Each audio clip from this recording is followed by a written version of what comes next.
be here on and off for the next 3 hours. We try to do that every single day, Monday through Friday, non-holidays, non-travel days, vacation days for me. So happy that you could be here.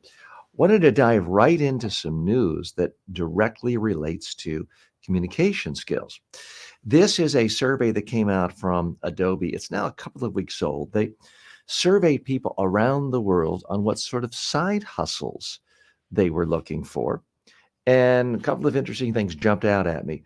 Australia was the country that had the highest percentage of people looking for side hustles. United States, number two, Canada, number three, New Zealand, number four, and United Kingdom, number five.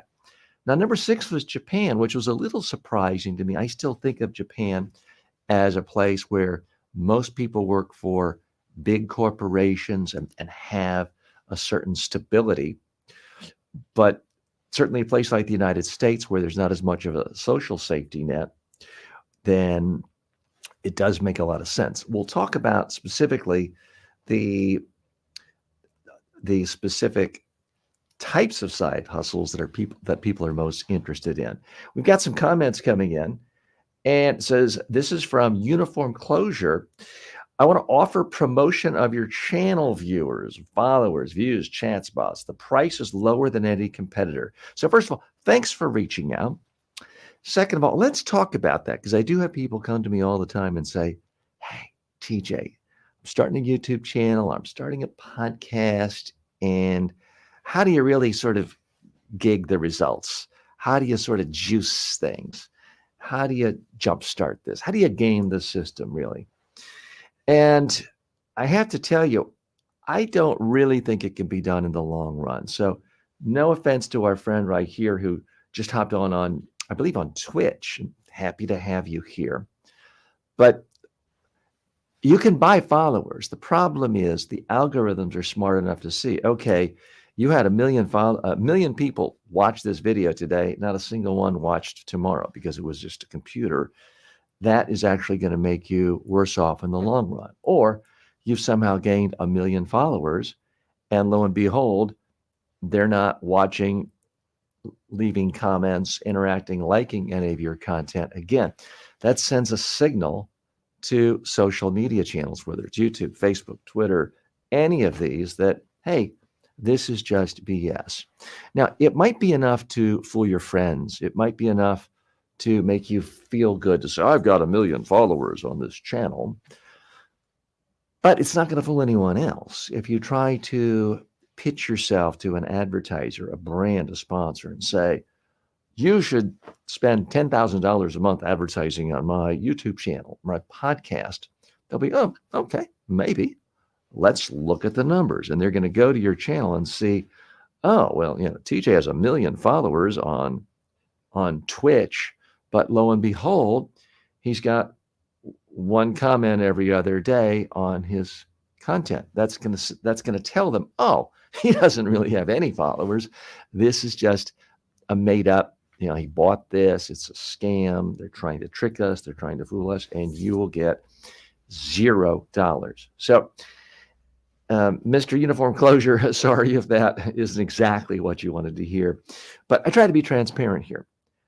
This is a channel that's about communication. What's a little bit different about it is I'm trying to not just give people finished, polished videos, which I do 3 times a day on this channel, but to sort of literally, metaphorically, take them behind the curtains and let them see what really goes on in the life of a creator, in the life of someone who's creating video for online courses. I have a couple hundred courses.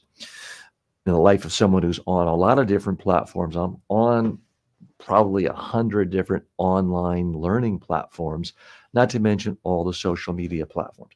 I don't have it all worked out, but I have put together a nice living for myself and a nice little business here, something that a lot of other people are trying to figure out how to do.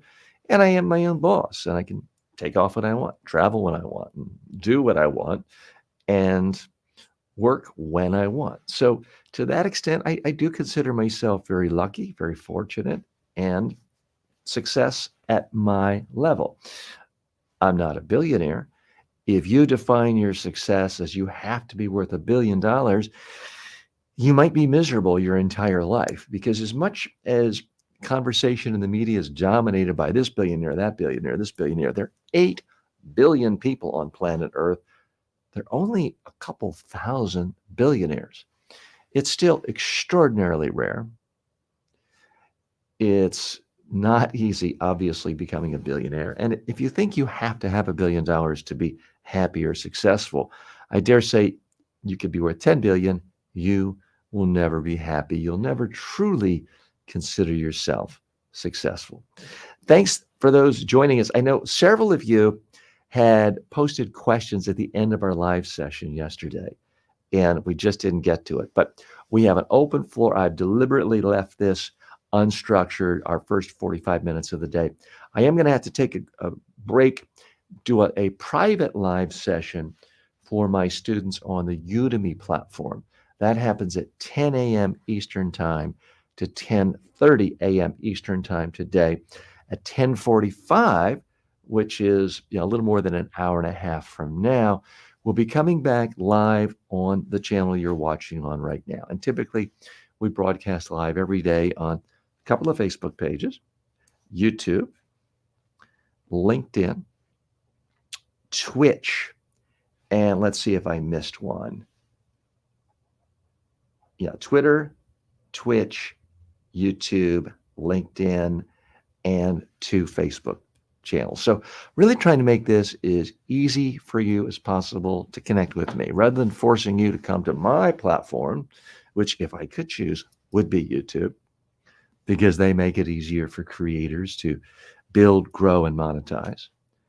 But life isn't all about me. I want to be flexible to you. I want to make it easy for you to connect with me. We learn together and we form a community. So that's why I do broadcast on all these different channels. If you want to join me today live on camera, I've made it easy to do so. All you have to do is go to the community tab on my YouTube channel. The most recent post, it says join me live. There's a link. You click it. I then see you right here at the bottom of my screen. I click a button and we share the screen. So you can ask me a question. You can ask me to analyze one of your videos if you like. All sorts of ways of connecting. I see Janice has dropped in for a couple of minutes. Hello to Barb, TJ. Janice, always great to hear from you. And Janice would love to, frankly, promote you and your business. So if you have a moment to just tell us about who your ideal client is, about who you'd like to work with, who you help the most, and in what format, we'd love to hear from you. It's a big world out there, and I know you're one of the top trainers and experts in Canada. I'm here in the United States. We have people from countries all over the world. And a lot of times people could work with any one of us from anywhere, virtually through Zoom. But a lot of times people want to really work together in the same room, the same city, the same town. And you're going to be more convenient for people in Canada than I am, and vice versa with respect to Florida and where I live. So very happy you're here. When you do have a few minutes, and I realize today might not be a convenient time, I want to continue with the story I started with today, this new research coming out of Adobe on what people want to do, what they like to do, what they're aspiring to do for their side hustles, ways of making money. And some things really jumped out at me. This was a worldwide survey, and I want to share with you what people aspire to do. Now, the most popular side hustle was as an Uber driver. Now, I do get that. It's flexible. If you have a car, basically you're qualified, or I guess it has to be a relatively new car. And there's no boss. You're not having someone stand over you. You're not in a dirty kitchen. You don't have bosses or coworkers harassing you, things like that. So I do get why Uber driving is a popular interest in people looking for side gigs. I personally, it doesn't appeal to me. I don't like to drive, but that's just me. The second most popular side hustle that was searched for in the last 12 months, Amazon seller. Now, that is interesting to me. Now, there's a million different ways of selling on Amazon, but those of you who have been following this channel the last couple of months know that I'm a part of the Amazon influencer program. So there are a lot of different ways you can sell your own merch. You can deliver for. There's a lot of ways you can make money for Amazon. What I like, the model I like, which is in some ways the simplest, cleanest. There's no inventory, there's no production, there's no shipping. Is being an Amazon influencer, where you essentially make ads and product reviews. We'll be talking about that more later today. So that was the number 2 one. And if you're posting any comments or you want to come on, I'll come back to you in just a minute. I'm on a different screen, so I'm not seeing your comments. So rest assured, I will see them as soon as I finish going through this list. The number 3 most popular side hustle that's been searched for in the last year, being a TikTok influencer.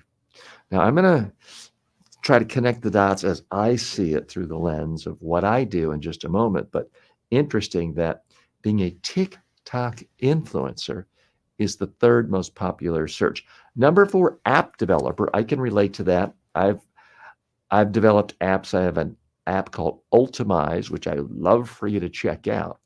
Ultamize. Look at the 2nd version, Ultimize 2. It's in all the app stores. So I can certainly relate to that.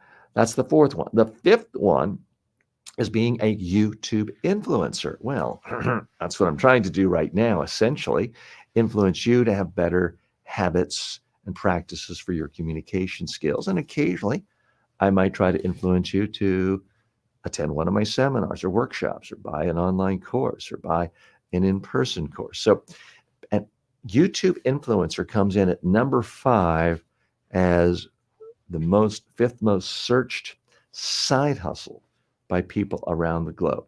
Number 6, Instagram influencer. Are you seeing a theme here? Instagram, obviously wildly popular website and social media platform. I do post these videos on Instagram every single day, so I can relate to that. Number 7, website developer. People are always going to need websites. It's getting easier and easier. You can have AI do it, but at some point, you still need a human hand to connect the dots to get a website up and running, unless you already have some level of tech savvy. Coming in at number 8, according to Adobe, with worldwide searches for side gigs, small business owner. Now, that can mean a lot of things. In fact, you could say an Amazon seller, a TikTok influencer, an app dev. All these people are, in fact, small business owners. So that can mean a lot of things. Number 9, an Airbnb host. If you have a home, you got an extra room, a guest house, it can be a way of making extra cash. Certainly, we've all seen that rise in recent years, and I have friends who do it, love it, feel like it's found money. So that is a very popular side gig. And then number 10, drop ship retailer. You get people to buy stuff and then you ship it out, or maybe you have other people ship it out for you. I'm not sure I completely understand it. To me, it personally sounds very tedious and a lot of details, and it's not something I would enjoy doing, but it is top 10. Now, they do give a breakdown by country as well, but there's a lot of similarities. So here's why I point this out. Of these top 10 things, several of them, Amazon seller, if you include being an Amazon influencer, TikTok, YouTube influencer, Instagram influencer, all of those 4 things are massively dependent on speaking skills, actually speaking to people, speaking to a camera. All the more reason to be here on this channel and learn how to get better at speaking and more comfortable speaking. So it does show, in my mind, and again, everyone is self-interested and looks at things through their own lens, but I see this as such a huge need for speaking skills, for presentation skills, and yet it's not taught in schools. Now, looking at it more broadly, Uber driver, you don't really have to talk to the passengers. I'm not going to try to spin that and say, well, you got to talk to them to get them to give you good reviews. But Amazon seller, TikTok, as an app developer, you need to be out evangelizing for your app, perhaps raising money, perhaps doing interviews. So that requires a lot of speaking. So as I'm looking at this list, app developer could require a lot of speaking skills. YouTube influencer, obviously, unless you're just doing video graphics and slapstick, requires speaking skills. Instagram requires speaking skills. As a web developer, typically you have to spend a lot of time speaking to the client, listening to them, talking to them to figure out how to translate that into what they want in their website. Small business owners, you talk to any small business owner, they spend most of their time talking to prospects, talking to clients. Now, they may have a lot of time in solitude writing or coding, but they have to spend a lot of time speaking. Airbnb host. Okay, you got me there. You can be a perfectly fine Airbnb host and not do any speaking because ideally, from the perspective of a lot of users, you're gone when they show up. And at this point, from what I've seen, and my family uses Airbnb, so much of the sales process is the pictures, it's the review. It's not the host getting on and speaking about the house. And then drop ship retailer, you don't have to really speak for that. So as I add it up, it's really about 7 of the top 10 most searched side gigs all involve speaking. To me, it's not completely surprising, but it is fascinating to me, in part because this isn't what business schools teach. It's not what other schools teach. It's not what fancy private schools teach. It's certainly not what public schools teach. And yet, here we are, 7 of the top 10 gigs people are looking for. It all involves speaking. Sabu says hello. Nice seeing you from India. Sabu, thank you so much for joining us. Again, if you'd like to join me today or ask a question, be a part of the conversation, I have posted a link. And you know what? I can do it. I don't know if it pushes it back out or not. Let me try. But I will try to simply post the link. Yeah. So if you want to join me today, if you can see that, then all you have to do is click it, and I will see you right here on my screen, and we can have a conversation. And it doesn't have to be just me. But if you have a question about any aspect of communication skills, then I'm here for you. I'd love to chat with you. If you have a video of yourself speaking and you want an unbiased, disinterested, if you're not quite sure what that word means, it's typically not how most people use it. If you want a disinterested perspective on your presentation skills in a video, if you post it here, I will give that to you, and it costs absolutely nothing. If you're one of my Udemy students, please mention that, and I do typically put you to the front of the list. So I always appreciate when students come up. Our friend and colleague Adam has joined, but he's not connected. If you do want to if you want to connect on StreamYard just to listen, sometimes there's a better connection for people, or to just sort of feel like you're on the inside in the green room, you're more than welcome to do that. If you want to appear on camera or speak, you need to connect your mic and give permission to your microphone and your camera in order to do so. So I'm going to see if Adam wants to do that. While he's doing that, if anyone wants to join us, you can. I'm just stepping off camera for 1 second because I wanted to get a list that I created. What I'd like to do is mix it up here.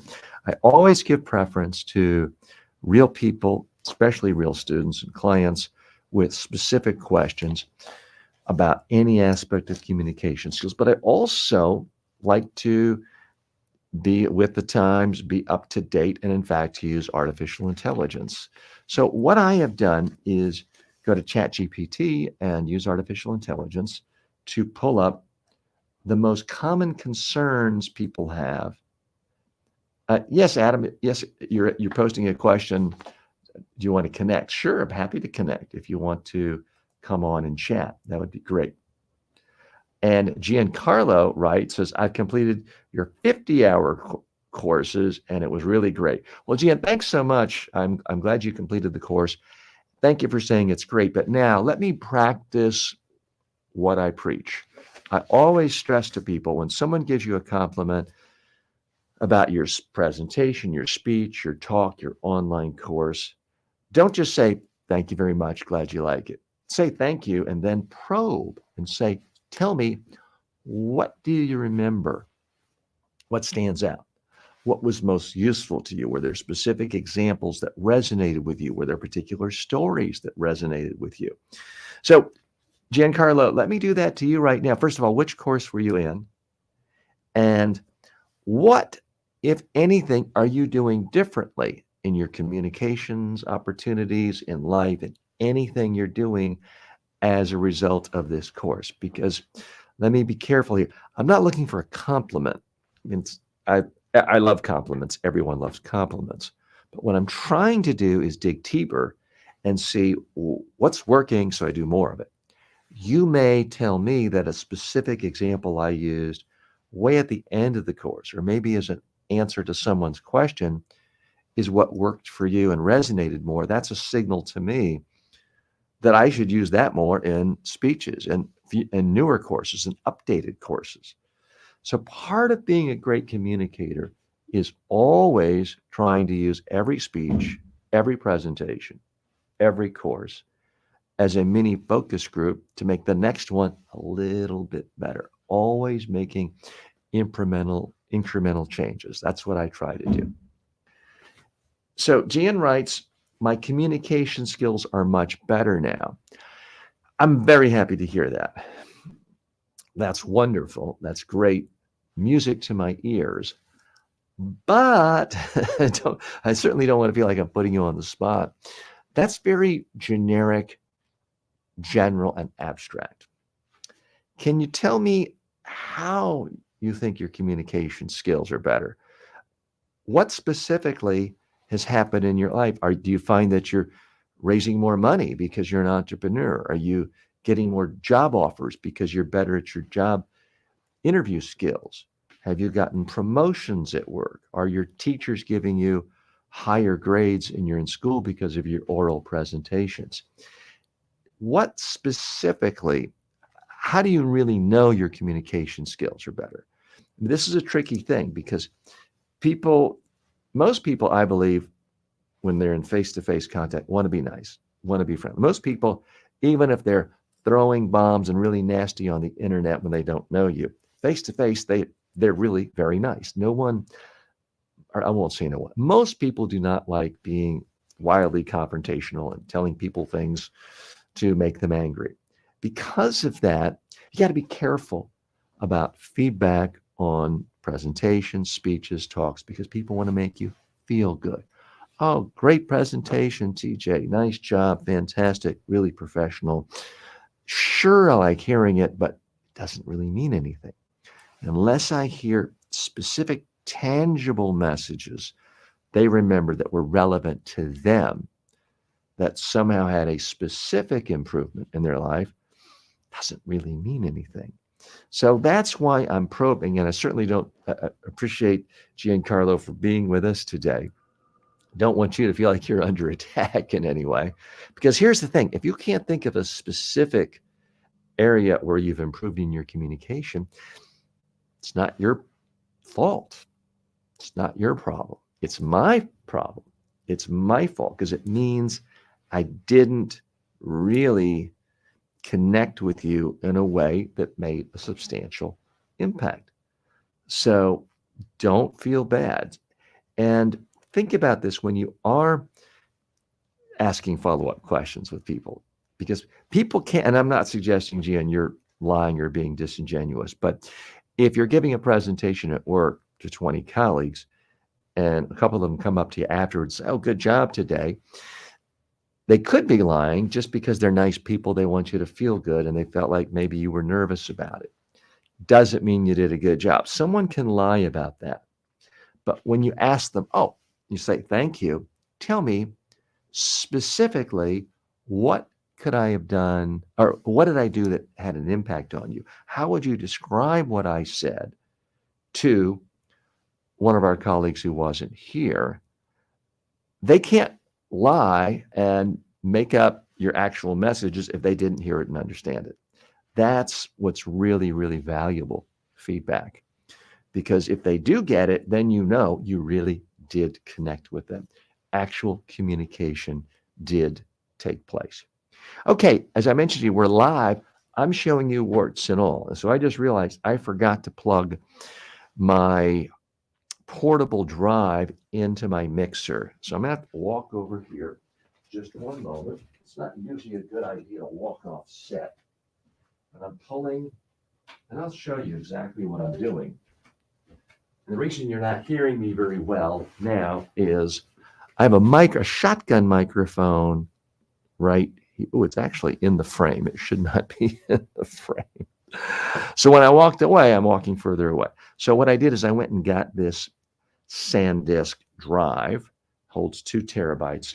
I'm plugging this into my mixer, which is right next to my computer. And the reason I do that is I can record. Everything we're doing here is being recorded on StreamYard at one level of quality.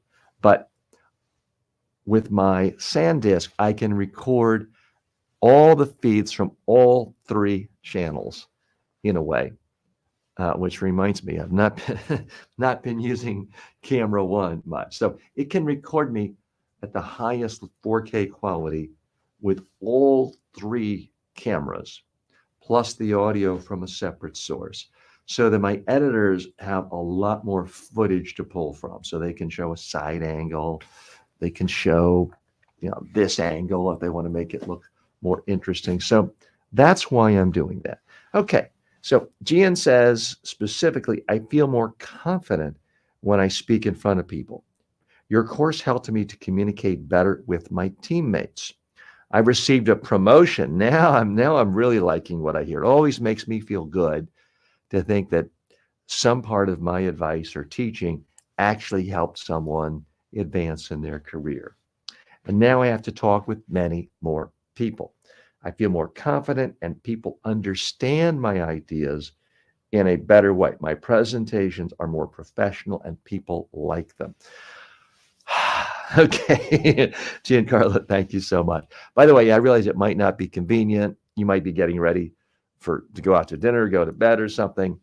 But if you wanted to come on camera, I'd love to talk to you about it and hear more about your experiences. Because it sounds like a lot of good things are happening in your career. That's fantastic. But this is what I'm talking about. Now, most people don't do what I just did, because I actually probed kind of 3 or 4 times. And Gian Carlo wasn't trying to be evasive. I'm sure he had the absolute best of intentions, but he had to stop and think about it for a minute. I'm telling you, it's worth it. And I certainly hope I didn't annoy you, Gian Carlo, with my probing. But the specific probing is quite often what gives you accurate information that's meaningful. Someone telling you did a great job isn't that meaningful. Someone saying you gave me specific confidence, it got me a promotion, now I get to speak to more people regularly, is highly, highly specific. That is telling me that at least some of what I'm doing is on track. Now, Gian, can you tell me, because I do cover a lot of different tips on how to be more confident in my presentation skills, communication skills courses. If you don't mind, if you don't have anywhere to go, I'd love to probe a little bit deeper. What specifically happened in the course that you tried on for size do you feel had the biggest impact on making you more confident? Because confidence is one of those things where audiences can't really read your mind to know if you're confident. All they can do is make judgments about you based on what they see and what they hear. And some of you have taken my courses know that I've I've demonstrated this before by saying things like, I could be the most confident public speaker in the entire world. But if I come out and proceed to give you fantastic advice doing this the whole time, it doesn't matter that I'm incredibly confident. You would perceive me as being incredibly lacking in confidence. Well, why is that? It's because instead of looking at you, I'm looking down. Instead of moving my hands naturally, I'm holding them awkwardly. Instead of moving in a purposeful way, I was rocking. So, because of these three visual things, things I'm doing with my body, it wouldn't really matter how confident I am. Everyone watching me, whether they're in person or online, would perceive me as lacking in confidence. So, if you are with us and you have time, Giancarlo, I would be fascinated to know what specifically happened in the course that made you feel more confident. And for that matter, if you want to just turn it into sort of your own tip, if you had one of these employees who now report to you that you manage say, look, I'm lacking confidence when I speak. What is the number one tip you give to others? Because part of what I believe any instructor trainer should really aspire to do is to create an army of people, not mini clones and mini me and vanity stuff, but you want to empower people to help other people with some of the same principles and to help other people become successful too. So your message grows and goes beyond what just you do. So that's certainly what I'm hoping for. So, Gian, I am curious as to any advice you would give a younger version of you who didn't get to go through my course on how to be more confident when speaking. The other thing I'd like to point out is what Gian Carlo mentions. Took a public speaking course, got a promotion, now has to manage more people. Part of managing more people is speaking to more people and more speaking opportunities in general, getting good feedback. So presumably we're on an upward trajectory in our career. That, in a nutshell, is exactly why we're all here. That's frankly the main reason to want to be a better communicator. Now, you might not have a traditional corporate career. You might.